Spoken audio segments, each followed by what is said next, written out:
આવનારા યુટ્યુબ ના મોટા સુપરસ્ટાર છે. પોતાનો 42 કિલો જ વજન છે, પણ એ આવનારા સમયમાં એવું વિચારે છે કે મારો 50 કિલો વજન થાય, પણ એવું મને ક્યાંય દૂર દૂર સુધી દેખાતું નથી. કમલેશભાઈ હારું બસ શાંતિ છે સીતારામ. આ બધું શું છે યાર, તમે આ પાના બાના બધું શું ખોલીને? ભાઈ એમાં એવું છે કે આ પાના ને એવું બધું છે ને રોજનું અમારું રૂટિન છે. તો પાના તો ગોઠવી દીધા. જ્યાં બાપુ આવ્યા અમારા મિત્ર જ છે, આવી જાય કાલે ફિટિંગ કરી. હા તે વાંધો નહીં, તો પંખો લઈ આવશું.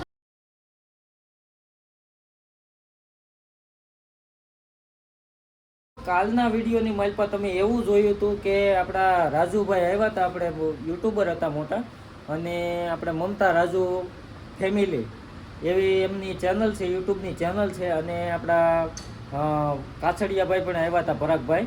તો એ આપણને સ્પેશિયલ મળવા માટે આવ્યા હતા, અને એના હિસાબે પછી શું છે કે ત્યાંથી પછી આપણે ડિમ્પલબેનની ગયા, તમને બધી ખબર છે. તો મિત્રો કાલે ખૂબ આનંદ આવ્યો અને મજા આવી ગઈ. અને આજે હું સ્પેશિયલી ગિમ્બલમાં જ હું આ વિડીયો બનાવું છું.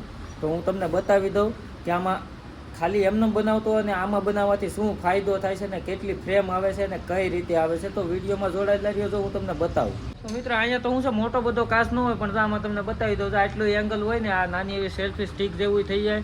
એના વિશે હું તમને એવું કહેવા માંગુ છું કે ભાઈ જો નથી કહેતા કે ભાઈ એક હાથે તાળી ન પડે, તો તેઓએ જે આ સપોર્ટ કર્યો છે ને, આ સપોર્ટનું આપણે એને સામું ફળ આપવાનું છે. તો કઈ રીતે? જોકે એની ચેનલના આપણે વિડીયો જોઈએ છે બધી રીતના, પણ એનું કાંઈક હોવું તો જોઈએ. તો એ બધી વસ્તુ આપણને દઈ જાય, પણ આપણે વિડીયો ન બનાવીને પછી આ વસ્તુ પડી રહી તો એની કોઈ કદર ન થાય, એની ગિફ્ટની કોઈ કદર ન થાય. તો આપણે ડેલીના માટે બ્લોગિંગ બનાવીએ છીએ અને વિડીયો બનાવીએ છીએ. તો વિડીયોમાં બનીએ તો તમને ગેરેજની હાલત બતાવી. આમ જોઈ જુઓ તમે, ખાલી ગેરેજની હાલત જોવો. અહીંયા રણ વિકણ પડ્યું. આ તો બધું ઠીક છે, ટેબલ ઉપર તો બધું સાફ થઈ જાય, પણ આ નીચે જોવો તમે, ખાલી અહીંયાથી લઈને આ બધી વસ્તુ જોવો એમને રણ વિખણ પડ્યું છે ને. તો આ બધું ગોઠવી રહીને ત્યાં હું લગભગ તો મારે છે ને 2 કલાક તો આમાં જ વહી જાય. બહાર બધી સાફ સફાઈ કરી, હું તમને બહારનું હોટલ બતાવી દઉં લોકેશન. જો અહીંયા બધું આપણે સાફ સફાઈ કરી નાખી છે મસ્તીની, એટલે ત્યાં કાંઈ છે ને માલ આવ્યો છે પણ ગોઠવવાનો, પણ અત્યારે તો કાંઈ ગોઠવવાનું સેટિંગ આવે નહીં, તો અત્યારે કાંઈ ભેગું થાય એમ નથી. તો ભૂમિ શું કરે છે ને એ આપણે પહેલાં જોઈ આવીએ ઉપર ખાતે. તો મિત્રો વિડીયોમાં બન્યા રહ્યો. તો ભૂમિનું ખાતું છે ને આપણે જ્યાં ગેરેજ છે ને મારું એની ઉપર જ છે, ત્યાં તમને ખબર જ છે વિડીયોની માલપા. તો અહીંથી આપણે દાદર ચડીને અને જાય ભૂમિ પાસે. ભૂમિ શું કરે છે તો બતાવીએ. લગભગ કારીગર આવ્યા તો એ ખબર નથી મને. અરે બાબા હું બેઠા છો? આવ કારીગર જોઈ છે હે? એવું છે? નકર રાખો હોય કયો 20 રૂપિયા દેજો રોજ. ઠેક અમારે જો અહીંયા ખોડભાઈ આપણે છે ને બેઠા હતા, આપણે એમની યારે હસી મજાક કરી લીધી ઘડી. તો હવે ભૂમિ શું કરે છે ને એ જોઈએ. આમ જો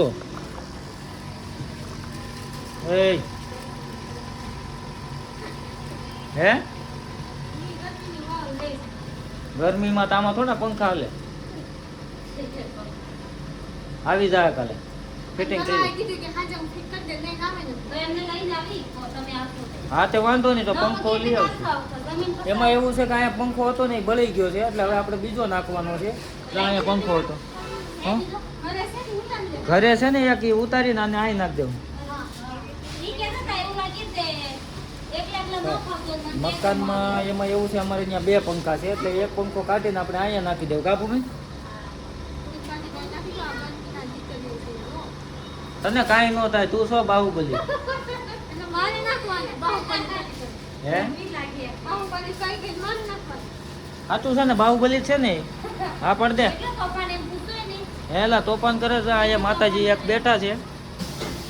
તો હવે જાય છે પાછા નીચે. આપણે ભૂમિની તો કામ કરે છે અને આપણે કામ કરવાનું બાકી છે, એટલે આપણે કામે સોટી જઈએ. અને નીચે આવ્યા છે અશ્વિનભાઈ. આપણે અશ્વિનભાઈ હારે વાતચીત કરી લઈએ. અશ્વિનભાઈ શું કહે છે, તો જોડાયેલા રહ્યો વિડીયોમાં.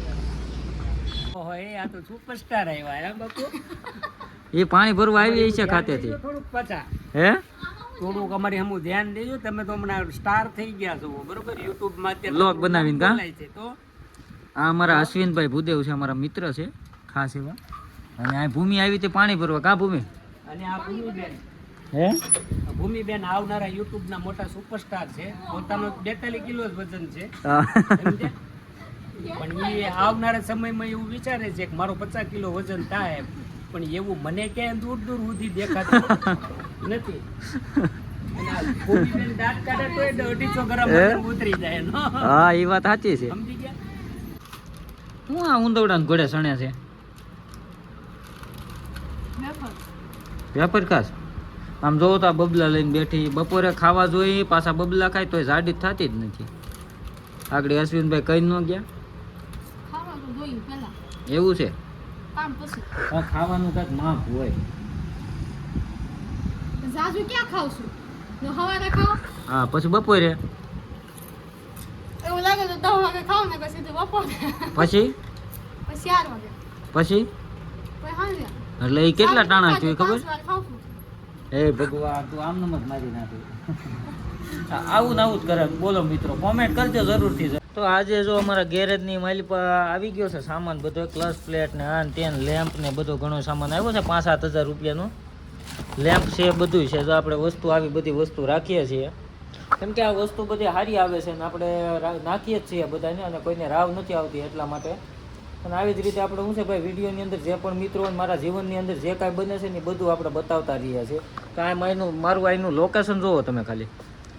આ ગાડીનું હમણાં કામ એટલું બધું આવતું નથી કેમ કે મંદિરનો માહોલ જ એટલો છે ને એના હિસાબે નથી આવતું. ભૂમિ પાસે આટો મારી આવ્યો ને હવે છે ને પાના બધા રણ વિખણ પડ્યા ને હવે બધા પાના ગોઠવી દઈએ. તો મિત્રો જોડાયેલા રહ્યો વિડીયોમાં. હાલો હું જો પાના ગોઠવી દઉં બધું મસ્તીનું કરી. તો હવે આપણે પાના ગોઠવી દઈએ. તો મિત્રો વિડીયોમાં બન્યા રહ્યો, આ બધું ગોઠવવાનું ચાલુ કરી દઉં છું. આ બધું ગોઠવવું પડશે. રણ વિખણ પડ્યું છે ને બધું ગેરેજની માલમાં શું કરવું, બધું એકલા ને એકલા છે. નિકુલભાઈ કે ગામડે એ હવે કાલે આવશે તો સમજ્યા.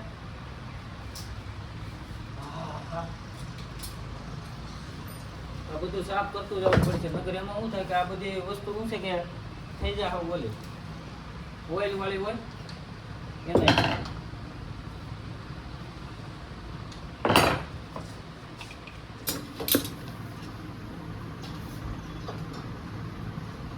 આ ડેઈલીનું રૂટિન છે. ડેઈલી આટલા પાના ઉતરે, ડેઈલી આટલા ચડાવવાના. મહેનત વગર કાંઈ મળતું જ નથી સમજ્યા. બધું મહેનત કરતા જાય, બધું કરતા જાય. બધા નંબર વાઇઝ પાછા ગોઠવવા પડે, નંબર જડા નહીં કારણે.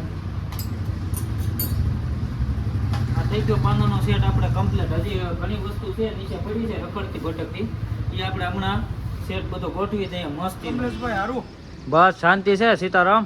આ બધું શું છે યાર, તમે આ પાના બાના બધું શું ખોલી ને ભાઈ એમાં એવું છે કે આ પાના ને એવું બધું છે ને રોજનું અમારું રૂટિન છે. તો પાના તો ગોઠવી દીધા છે. બાપુ આવ્યા અમારા મિત્ર જ છે આ બાજુ. તમે ભાઈ યાર હે આટલું કામ હાર્ડ વર્કમાં થાકી જાય બાપુ. પણ એમાં એવું છે કે અમારે ભાઈ ગયા છે અમારા નિકુલભાઈ ગામડે, તો એના હિસાબે છે ને વધારે એકલા થકાઈ જાય. કરવું હું પણ તોય કર્યા કરીએ ધીમે ધીમે. તડકો એવો છે આજ તો 45 ડિગ્રી છે. કેવો 45 ડિગ્રી તાપમાન. વિચાર કરો મિત્રો, મરી જાય માણસ. ઠંડુ પીતા રહેજો, લીંબુ સોડાના તેજ પીતા રહેજો. આમ જોજો નીચે જોવો તમારે બનાવી દીધું મસ્તીનું. પાના પકડ વીણાઈ ગયા. હવે પોતું મારવાનું છે મસ્તીનું અને હાવણી કાઢવાની છે. તોય હજી આટલું કામ તો બાકી જ છે. હજી એટલું બાકી છે, જેટલું છે એથી ડબલ તો હજી બાકી છે. જોકે પણ શું છે કરતું રહેવું પડે. અંદર સર્વિસ નું લાગે કા ભાઈ? હા છે ને સર્વિસ આપણે ગાડી ધોવાનું. તો મિત્રો એમાં એવું છે આટલે સુધી પૂગવા માટે છે ને મેં બહુ સંઘર્ષો કર્યા છે. જ્યારે સુરતમાં આવ્યો ત્યારે હું 600 રૂપિયા ઉછીના લઈને આવ્યો હતો. અને અત્યારે કાંઈક ભગવાને કુદરતે દીધું છે તો એની કદર કરતાં શીખીએ. તો હવે પાના મસ્તીના ગોઠવાઈ ગયા છે અને હવે ખાલી કરવાનું છે હું નીચે સાફ સફાઈ ને થોડા ઘણા પાના મળતા જાય એમ આપણે અહીંયા જો અહીંયા થોડુંક એક ડબ્બો પડ્યો છે એ ડબ્બામાં નાખી દઈશું ને બધું ગોઠવતા જવાનું. એમાં એવું છે બાપુ કે ધીમે ધીમે બધું કામ વધે સમજા. તો હવે એમાં એવું છે બાપુ આપણે અહીંયા આવ્યા મહેમાન થઈને તો કાંઈ એમને થોડા કઢાય તો પછી મંગાવી લીધી ચા. પવન આગળ ગયો ચા ભરીને જાય. ચા ભરી છે મસ્તીની, તમે કોઈ પીધી ન હોય. હા તમારે તો બાપુ હા બાપુ આવ્યા ને એટલે મેં કીધું હાલો ચા મંગાવી નાખી. આપણા મિત્ર જ છે, આ બાજુમાં દુકાન છે અને એને સોલાર પ્લાન્ટનું છે. કોઈને ઓર્ડર હોય તો કહેજો, પાછા કોમેન્ટ કરજો. તો જોડાયેલા રહ્યો વિડીયો. તો મિત્રો આ વિડીયો તમે જોયો, તમને મજા આવી છે તો એક લાઈક કોમેન્ટ અને સબસ્ક્રાઈબ કરવાનું ભૂલતા નહીં ને. હા જે કાલનો વિડીયો છે એમાં મજા આવશે ને. કાલથી આપણો લુક ચેન્જ થઈ જવાનું છે કેમ કે આજે આપણી માનતા પૂરી થાય છે એટલે. અને ભૂમિને આપણે છે ને સરપ્રાઈઝ આપવાનું છે. એને કહેવાનું નથી કે મારી માનતા પૂરી થઈ ગઈ છે અને મેં કીધું નથી. તો એ પણ વિડીયો આવશે અને કાલના વિડીયોમાં તો ઓર મજા આવશે. એટલે સબસ્ક્રાઈબ કરી ન હોય તો સબસ્ક્રાઈબ કરી લેજો અને લાઈક કરવાનું ભૂલતા નહીં ને કોમેન્ટ તો જરૂર. અને હા હાઈપનું ઓપ્શન છે, તો મજા આવે ને તો હાઈપે કરી નાખજો. તો હાલો મિત્રો આજના માટે આટલું જ. જય માતાજી.